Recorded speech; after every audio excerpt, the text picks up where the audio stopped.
Sir ನಮಸ್ತೆ sir. ಹೇಳಿ, ಏನಾಗ್ಬೇಕಾಗಿತ್ತು? ಯಾವ್ದಾದ್ರು ಕಂಪ್ಲೇಂಟ್ ಕೊಡ್ಬೇಕಾಗಿತ್ತಾ? ಸರ್ ಇಲ್ಲ ಸರ್, ಅದೇ ಗಿರೀಶ್ ಅಂತ ಅರೆಸ್ಟ್ ಮಾಡ್ಕೊಂಡ್ ಬಂದಿದ್ದೀರಲ್ಲ ಸರ್, ಅವ್ರ ಕಡೆಯವ್ರು ನಾವು. ಓ, ಆ 420 ಫ್ಯಾಮಿಲಿ ಕಡೆಯವರ ನೀವು? ನೀನ್ ಬಂದಿದ್ದೇನ್ವೇನಮ್ಮ ಅವತ್ತು? ನೀನ್ ಗಿರೀಶ್ ಸಿಸ್ಟರ್ ಅಲ್ವಾ? ಹಾ ಸರ್ ಹೌದು, ಆದ್ರೆ ನೀವು ಆತರ 420 ಅಂತೆಲ್ಲ ಮಾತಾಡ್ಬೇಡಿ. ನಮ್ ಫ್ಯಾಮಿಲಿಗೆ ಒಂದು ರೆಪ್ಯುಟೇಷನ್ ಇದೆ. ಹಾ, ತುಂಬಾ ಚೆನ್ನಾಗ್ ಗೊತ್ತು ನಿಮ್ ಫ್ಯಾಮಿಲಿ ರೆಪ್ಯುಟೇಷನ್ ಏನು ಅಂತ. ನಮಗ್ ಗೊತ್ತಿಲ್ಲದೆ ಇನ್ಯಾರು ಗೊತ್ತು ಹೇಳಿ?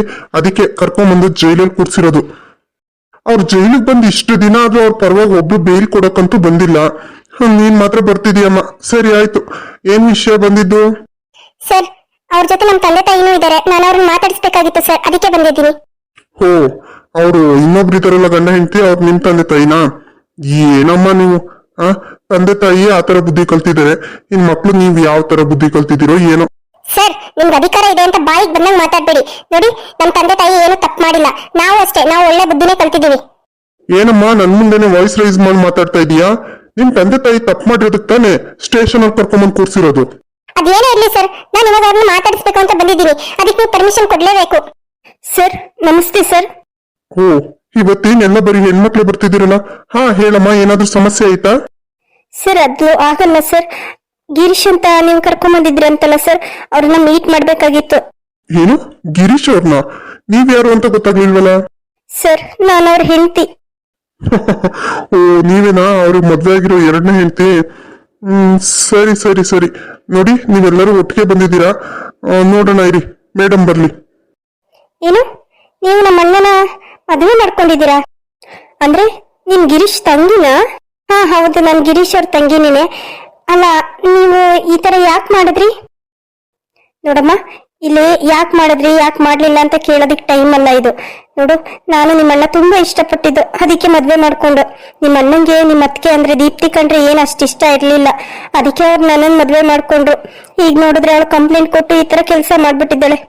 ನಿಮ್ಮ ಅಣ್ಣ ಯಾವಾಗ್ಲೂ ನಿನ್ ಬಗ್ಗೆ ಹೇಳ್ತಾ ಇದ್ದ, ನನ್ ತಂಗಿ ಹಾಗೆ, ನನ್ ತಂಗಿ ಹೀಗೆ, ಅವಳಿಗೆ ಆ ತರ ಇರ್ಬೇಕು ಈ ತರ ಇರ್ಬೇಕು ಅಂತ ಆಸೆ ಇದೆ ನನಗೆ, ಅವಳಿಗೆ ಹಂಗ್ ಓದಿಸಿದೀನಿ ಹಿಂಗ್ ಓದಿಸಿದೀನಿ ಅಂತ.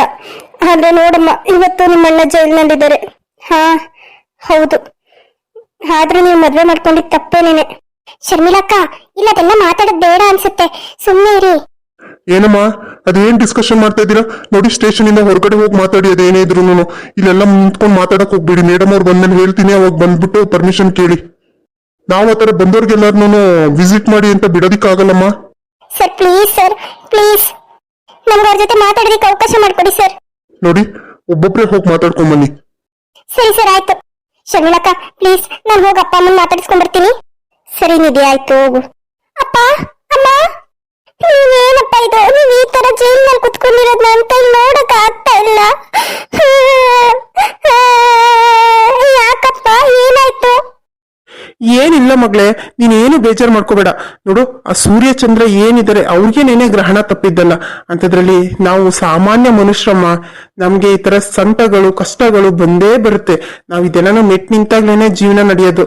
ನೋಡು, ನಿಮ್ಮ ಅಣ್ಣ ಶರ್ಮಿಳಾ ಬಂದು ನಿಮ್ಮ ಅಣ್ಣನ ಹತ್ರ ಎಲ್ಲ ಹೇಳಿ ಬೇಲ್ಗೆಲ್ಲ ಅರೇಂಜ್ ಮಾಡ್ಸಕ್ ಹೇಳಿದ್ನಲ್ಲ, ಏನು ಹೇಳಿಲ್ವಾ? ಡ್ಯಾಡಿ, ಅದ್ ನನಗೆ ಗೊತ್ತಿಲ್ಲ ಡ್ಯಾಡಿ. ಅಣ್ಣ ನನ್ನ ಜೊತೆ ಏನು ಮಾತಾಡಿಲ್ಲ, ಆದ್ರೆ ನೀವು ಜೈಲಲ್ಲಿರೋ ವಿಚಾರ ತಿಳಿದು ನನಗೆ ಬೇಜಾರಾಗಿ ನಾನು ನಿಮ್ಮನ್ನ ನೋಡೋದಿಕ್ ಬಂದೆ. ನೋಡು ನಿಧಿ, ನೀನೇನು ಬೇಜಾರು ಮಾಡ್ಕೋಬೇಡ, ಎಲ್ಲ ಸರಿ ಹೋಗುತ್ತೆ. ನೋಡು, ನೀನ್ ಈಗ್ಲೇ ಹೋಗಿ ನಿಮ್ಮ ಅಣ್ಣನ ಹತ್ರ ಹೇಳು, ಈ ತರ ಅಪ್ಪ ಅಮ್ಮಂಗಲ್ಲಿ ತುಂಬಾ ತೊಂದರೆ ಆಗ್ತಿದೆ, ಆದಷ್ಟು ಬೇಗ ಬೇಲ್ ವ್ಯವಸ್ಥೆ ಮಾಡ್ಬೇಕಂತೆ ಅಪ್ಪನೇ ಹೇಳಿದ್ರು ಅಂತ ಹೇಳು, ಆಯ್ತಾ? ಇಲ್ಲಿ ಜಾಸ್ತಿ ಹೊತ್ತು ಇರ್ಬೇಡಮ್ಮ, ಪೊಲೀಸ್ ಸ್ಟೇಷನ್ ಅಲ್ಲಿ ಹೆಣ್ಮಕ್ಳು ಇರೋದು ಒಳ್ಳೇದಲ್ಲ. ಹೋಗ್ ಮನೆಗೆ ಹೋಗ್ ನೀನು. ಸರಿ ಅಪ್ಪ, ಆಯ್ತು. ಅಣ್ಣನ ಹತ್ರ ಹೋಗಿ ಇವತ್ತು ಮಾತಾಡ್ತೀನಿ. ನನ್ಗೆ ನಿಮ್ಮ ಈ ತರ ನೋಡಕ್ ಆಗ್ತಾ ಇಲ್ಲ. ನಿಧಿ, ನಮ್ ಯೋಚನೆ ಮಾಡ್ಕೊಂಡು ನೀನ್ ಸೊರಗ್ಬೇಡಮ್ಮ. ನೀನ್ ಮನೆಗ್ ಹೋಗು, ಮನೆಗ್ ಹೋಗಿ ಚೆನ್ನಾಗಿ ಓದ್ಕೊ. ಏನಿಲ್ಲ, ಬಂದ್ಬಿಡ್ತೀವಿ. ಮಮ್ಮಿ, ನಾನು ತುಂಬಾ ಮಿಸ್ ಮಾಡ್ಕೊತಾ ಇದ್ದೀನಿ ಮಮ್ಮಿ.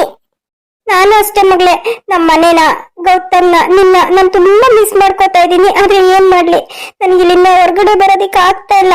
ಹೋಗಿ ನಿಮ್ಮ ಅಣ್ಣನ ಹತ್ರ ಹೇಳು, ಅಪ್ಪ ಅಮ್ಮನ ಆದಷ್ಟು ಬೇಗ ಬಿಡಿಸು ಅಂತ. ಸರಿ ಮಮ್ಮಿ, ಆಯ್ತು. ಗಿರೀಶ್. ಶೋಭಾ, ನೀನಾ? ಹೌದು ಗಿರೀಶ್, ನೀನ್ ಜೈಲಲ್ಲಿರೋ ವಿಚಾರ ನನಗೆ ಗೊತ್ತೇ ಆಗಿಲ್ಲ. ನಿಮ್ ಮನೇಲೇನೋ ಸಮಸ್ಯೆ ಆಗಿರ್ಬೋದು, ನೀನ್ ಅದಕ್ಕೆ ನಾನು ಕಾಲ್ ಮಾಡ್ತಾ ಇಲ್ಲ ಅಂತ ಅನ್ಕೊಂಡಿದ್ದೆ. ಆಮೇಲೆ ನನಗೆ ವಿಷಯ ಗೊತ್ತಾಯ್ತು. ಗೊತ್ತಾದ್ಮೇಲೆ ಒಂದು ಕ್ಷಣನೂ ನನ್ಗೆ ಮನೇಲಿರಕ್ ಆಗ್ಲಿಲ್ಲ ಗಿರೀಶ್. ನೀನು ನೋಡ್ಬೇಕು ಅನ್ಸಿ ಓಡಾಡ್ ಬಂದ್ಬಿಟ್ಟೆ. ಹೌದಾ? ನಮ್ಮ ಮಗು ಎಲ್ಲಿ? ಮಂಜ ಸ್ಕೂಲ್ಗೆ ಹೋಗಿದ್ದಾನ? ಅವನು ಮೇಲೆ ಬಿಟ್ಟು ಬಂದೆ. ಹಾ, ಅವ್ನ್ ಸ್ಕೂಲ್ಗೆ ಹೋಗಿದ್ದಾನೆ. ಅದಕ್ಕೆ ನಾನು ನಿನ್ನ ನೋಡೋದಿಕ್ಕೆ ಅಂತ ಬಂದೆ. ಏನಾಯ್ತು ಗಿರೀಶ್, ಯಾಕೆ ಈ ತರ ಇದೀಯಾ? ನೋಡು, 3 ದಿನಕ್ಕೆ ಯಾವ ತರ ಸ್ವರ್ಗೋಗ್ಬಿಟ್ಟಿದೀಯ ನೀನು.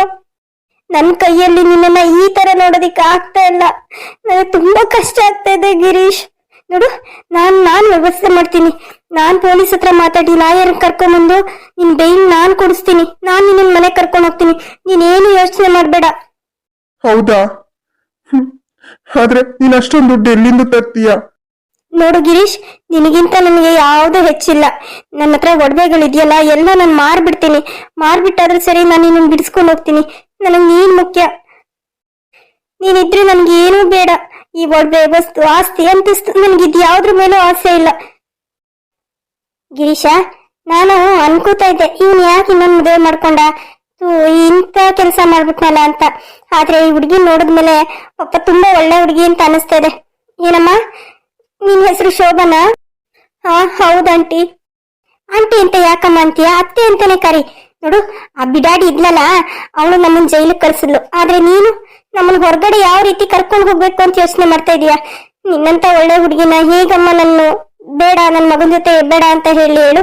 ನೀನ್ ನನ್ ಸೊಸೆನೇನೆ.